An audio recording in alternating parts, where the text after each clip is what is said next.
Picture this.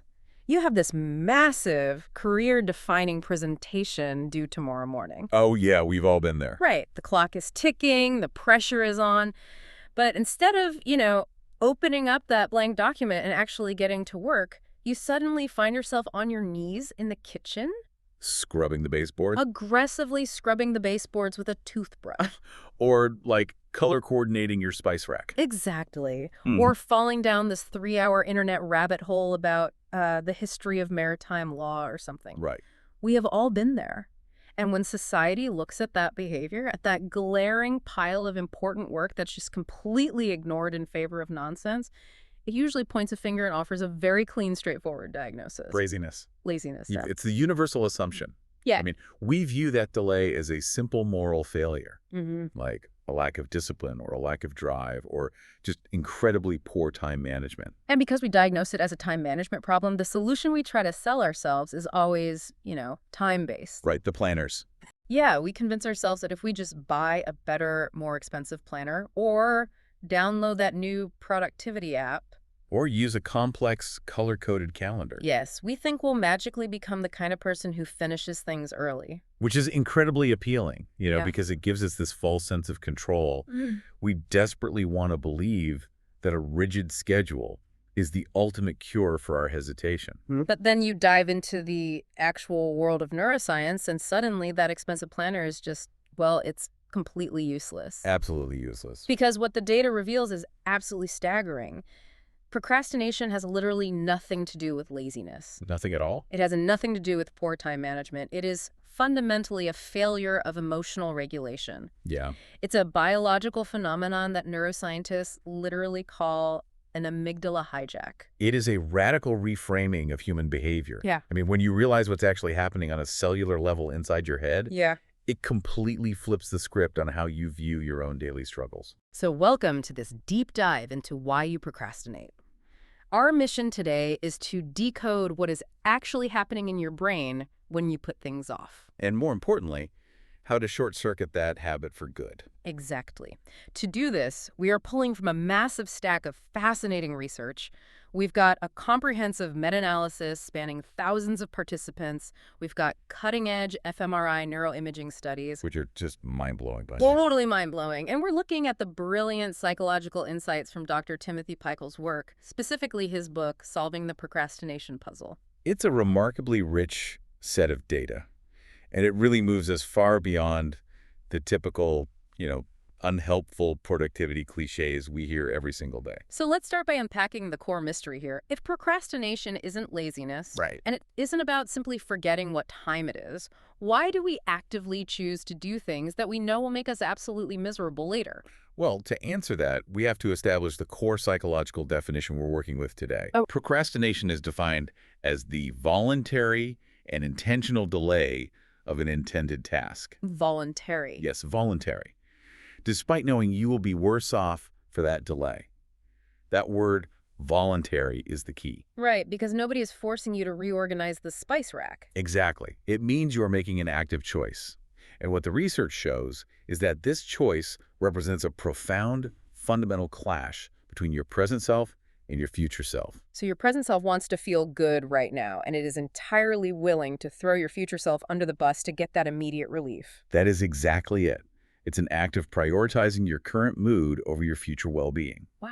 But to truly understand why that clash happens, we first have to look at the physical brain. Like, what is actually taking place inside your skull when you stare at that blank document and decide you desperately need to vacuum the living room? Right, because this isn't just a metaphor. It is quite literally a biological battle between two specific brain regions. Okay, set the scene for us. Who's fighting who? So on one side of the battlefield, you have the limbic system. Okay. This is one of the oldest, most primitive parts of the human brain. It's your emotional, pleasure-seeking survival center. And it operates entirely in the present moment. It doesn't care about tomorrow. It doesn't even understand the concept of next week. It is just designed to keep you safe and comfortable right now. Got it. And the other side. On the other side, you have the prefrontal cortex. That's the logical, planning, analytical center of the brain located right behind your forehead. Right. It handles complex decision-making, impulse control, and long-term goals. So the prefrontal cortex is basically the adult in the room trying to manage a panicked toddler.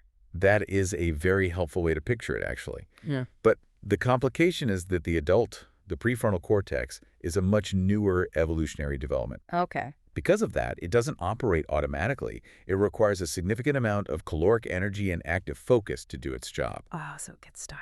Exactly. Hmm. The toddler, on the other hand, the limbic system, runs on pure automatic instinct. It is incredibly fast and requires zero effort to activate. Wow. Okay, so when you are faced with an aversive It's task, like something boring or frustrating or anxiety-inducing. like doing your taxes. Yes, doing your taxes. Yeah. Your limbic system senses a direct threat to your mood. It sounds an emergency alarm and demands immediate relief from that negative feeling. And that brings us to the phrase from the sources that absolutely blew my mind, the amygdala hijack. Yes, the amygdala is the specific almond-shaped cluster of neurons within the limbic system that processes emotions and threat detection. Right. And there's this fascinating study by researcher Caroline Schluter and her colleagues that actually visualized this hijack happen. They took pictures of it. Essentially, yeah. They took 264 young adults and put them in an fMRI machine to scan their brain structures. Okay. They wanted to see if there was a physical difference between people who get things done and people who constantly delay. And what did they find? They found that people who struggle to initiate action, the chronic procrastinators, actually have a larger amygdala volume. Wait, really? That is wild. They have a physically larger, more robust threat detection center in their brain. Precisely. Because their amygdala is larger, it is far more sensitive and reactive. Oh, wow. So when faced with a stressful task, that enlarged amygdala triggers a hijack. It completely overpowers the logical prefrontal cortex. So the brain essentially screams, like, this spreadsheet is causing me psychological pain. I must escape the pain immediately. Exactly. And so your hand reaches for the mouse, you open a new tab, and you start watching funny videos. You achieve short-term mood repair. Yes, but at the total expense of your long-term goals. The toddler has successfully locked the adult out of the room. Okay, hang on. I need to stop you there. Because if the data shows there's a 22% genetic variance in procrastination, Right. and you're telling me this is tied to physical brain volume, are you saying some people are just biologically doomed to never finish their work? Because that sounds like a permanent excuse. It sounds like being born with a car that has a highly sensitive, faulty alarm system that just blares every single time you try to turn the key. Are some of us just permanently stuck with a noisy alarm? It is a great question, but no, you are absolutely not doomed. Okay, good. If we look at the broader principles of neuroscience, we have to factor in neuroplasticity. Biology is not destiny. Right, the brain can change. Exactly. Your brain is malleable. It physically changes its structure based on how you use it. So even with a larger amygdala, While you might have a genetic baseline, a slightly more sensitive alarm system, as you said, you can absolutely train your brain to regulate that emotional response and turn the volume down. which is exactly what we will dive into with the practical takeaways later. Absolutely. Okay, that is a massive relief. But since the brain's alarm system is triggered by negative emotions, what specific personality traits sound that alarm the loudest? That's a really important piece of the puzzle. Because not everyone finds the same tasks stressful, Who is most at risk for this hijack? That brings us to a concept known as the perfectionism paradox. Okay. There is a brilliant 2017 meta-analysis by Dr. Fuschia Sirois that completely shatters a common myth about perfectionism. Because we culturally tend to view perfectionism as just one single thing, right? Like just someone who works incredibly hard and wants things to be flawless. Right. But Sirois' research breaks it down into a multidimensional construct. So not all perfectionism is created equal. There are different flavors of it. Exactly. She identified two main dimensions. The first is called perfectionistic strivings. Okay, what's that? This means setting incredibly high personal standards for yourself and aiming for excellence because you inherently value a job well done. That sounds pretty positive. It is. The data shows this trait actually reduces procrastination. There's a negative correlation of negative 0.22. It's a protective factor. But then there's the dark side of the coin. Yes, perfectionistic concerns. That sounds heavy. It is. This dimension is characterized by harsh, negative self-evaluation, an intense, paralyzing fear of making mistakes, and a deep, chronic preoccupation with other people's judgment. Wow. And this dimension directly increases procrastination, showing a positive correlation of 0.23. So why does that happen? Think about it. When you are terrified of being judged as inadequate, A blank page isn't just a work assignment, it is a literal threat to your core self-worth. Oh, so the amygdala screams because it senses a predator. Yes, the predator of failure. And you delay the task to avoid the terror of facing that failure. So if our amygdala is panicking about the present moment and seeing a blank page as a predator, how does that warp our perception of the future? That's where the math comes in. Right, because the research delves deeply into something called temporal motivation theory, or TMT, which Yeah. basically explains the math behind our delays. Yeah, temporal motivation theory is a mathematical formula that explains why procrastinators suffer from such a massive intention-action gap. The intention-action gap. You know the feeling. You can have the absolute best intentions in the world on Monday morning to finish a project. But by Thursday night, you have done absolutely nothing. Exactly. So TMT attributes this gap to a psychological phenomenon called hyperbolic discounting. Right. Hyperbolic discounting. I mean, that sounds like a concept from a corporate finance seminar. It does borrow heavily from behavioral economics, actually. Hmm.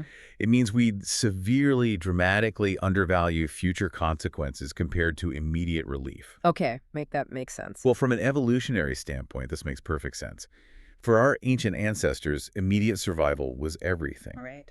A berry you could eat today kept you alive. Mhm. The promise of a berry a month from now meant you starved. Our brains evolved to prioritize the immediate.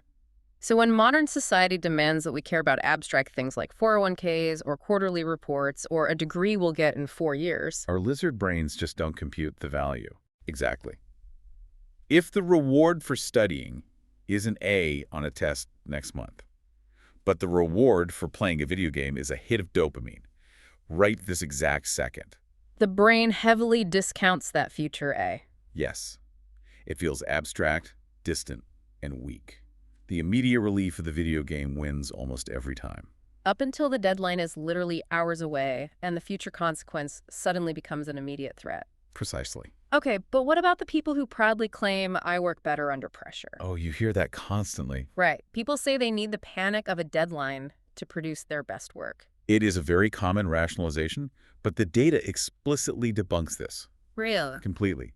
Believing you work better under pressure is a cognitive bias fueled by the planning fallacy. Which is our brain's excessive optimism about how much time we will have in the future. Exactly. The research clearly shows that high-trait procrastinators are actually heavily impaired by evaluation threats. So saying you work better under pressure is like saying you are a faster, better runner when you're actively being chased by a bear. That is a perfect analogy. You aren't running with better form. You aren't executing a thoughtful strategy. Your brain has just flooded your body with so much adrenaline that you are in pure survival mode. Yes.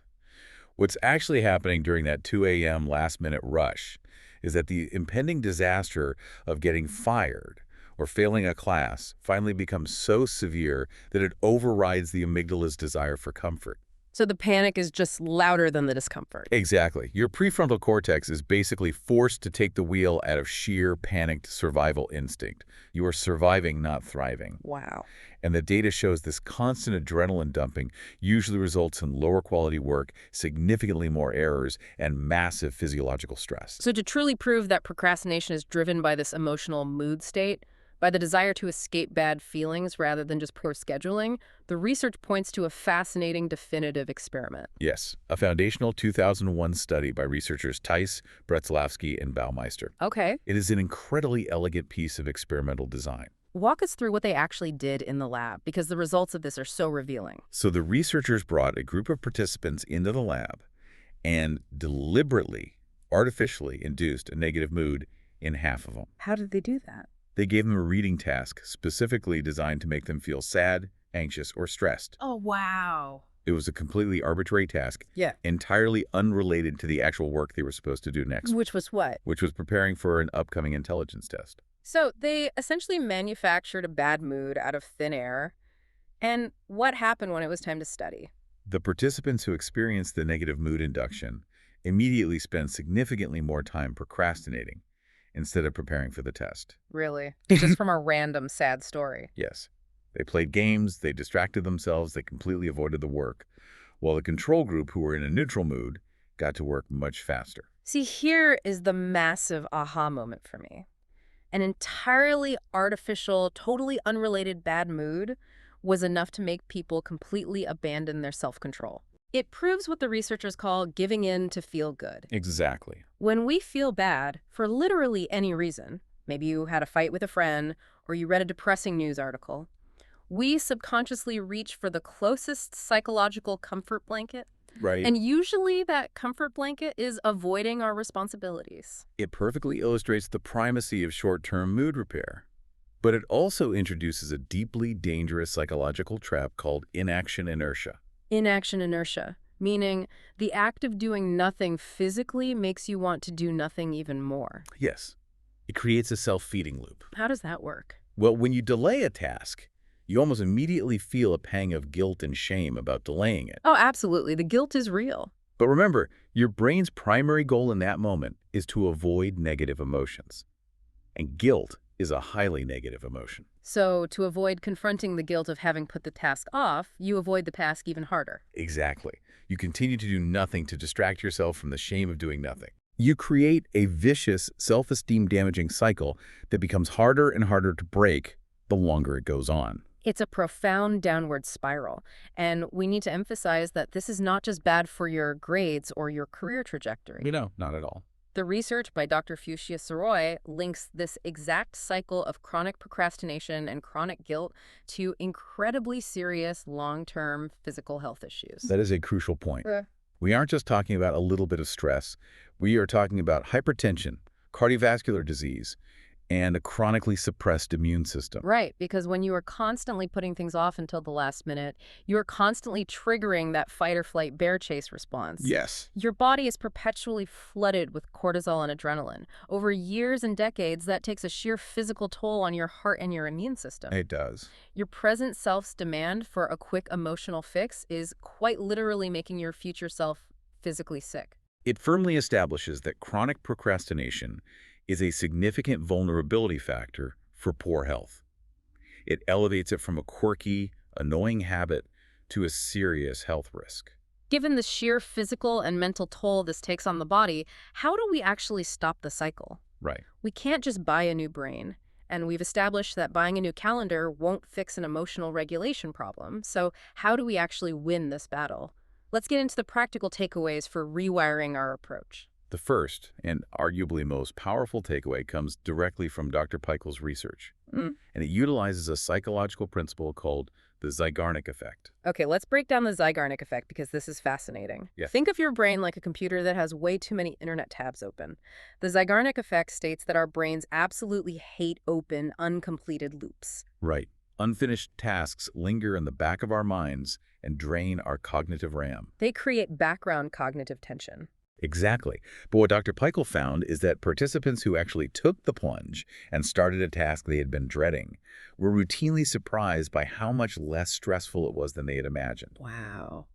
The anticipation of the task, the fear of the blank page, is almost always worse than the actual execution of the task. The moment you take one tiny step to start, you signal to your brain that the open loop is actively being handled, which instantly releases that pent-up cognitive tension. Yes. So the actionable rule here is incredibly simple. Just get started. Start. I like to translate this into the 5-minute rule. You do not have to commit to finishing the entire massive report. That is way too scary for your amygdala. Way too scary. Just commit to doing exactly 5 minutes of it. Open the document. Write one single sentence. Organize one folder. That tiny micro-action shifts your brain's perception of the task from insurmountable, life-threatening predator to manageable work in progress. And once you start, behavioral momentum takes over. It is always harder to start than to continue. That's so true. Now, the second major takeaway addresses how to handle those specific moments when the urge to delay strikes. Okay. It's a strategy known as implementation intentions. I love this one. We found a great breakdown of this on a forum discussing Dr. Pycyl's book. It is essentially if-then emotional planning.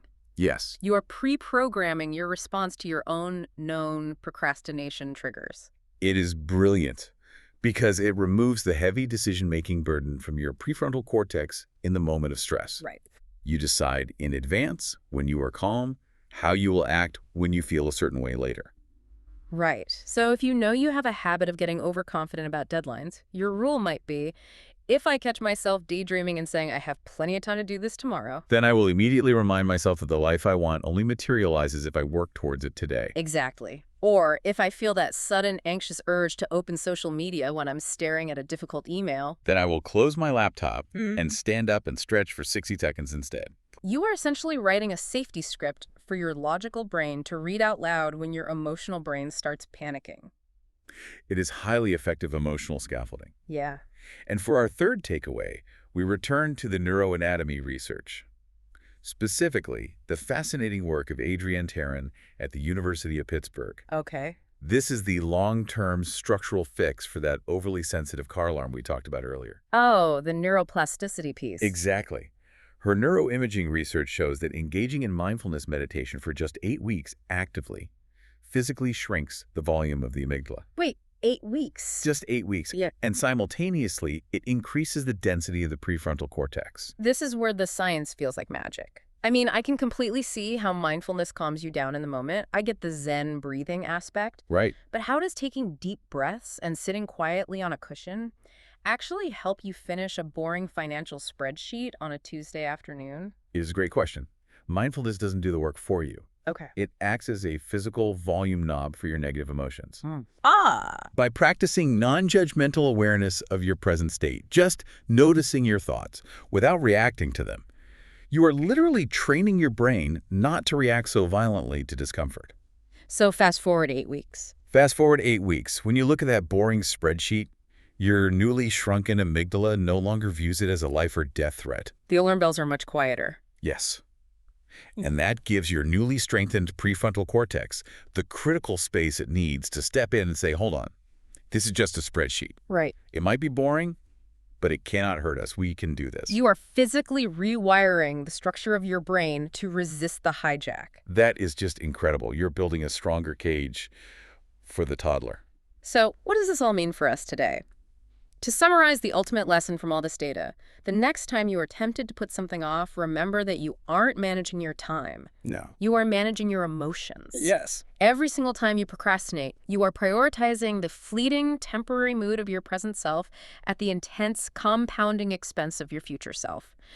That is exactly right. Yeah. But as we wrap up, I want to leave you with a different angle to consider. Yeah. We spent a lot of time today talking about how harsh self-judgment and guilt fuel the procrastination cycle. Right, yeah. We beat ourselves up for the things we didn't do yesterday, which makes us feel terrible today, which makes us want to escape those feelings by procrastinating again. Right, that inaction inertia, the guilt trap. So consider this. We live in a society obsessed with hustle culture.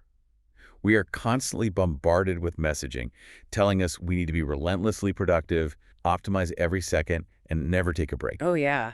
Always be grinding. What if that intense cultural pressure is exactly what is constantly triggering our amygdalas in the first place? Oh, that is a fascinating thought. The pressure to be perfect is actually causing the delay. Exactly. So what if the ultimate productivity hack isn't pushing yourself harder or finding a more aggressive schedule? What is it then? What if the ultimate rebellion against a distracted, exhausted world is simply learning to forgive your past self? If procrastination is driven by avoiding the pain of guilt, what would happen tomorrow if you chose to stop being so incredibly mad at yourself today? That is such a powerful reframe. Stop fighting the alarm, stop berating yourself for the noise, and just reset it with a little bit of compassion. Exactly. We want to thank you for joining us on this deep dive into the true nature of procrastination. We hope it gives you a totally new lens through which to view your own habits and a little more grace for your brain's natural wiring. Absolutely. So whatever it is you have been putting off while listening to this episode, take a breath, forgive yourself for the delay, and just get started. Just 5 minutes. You've got this.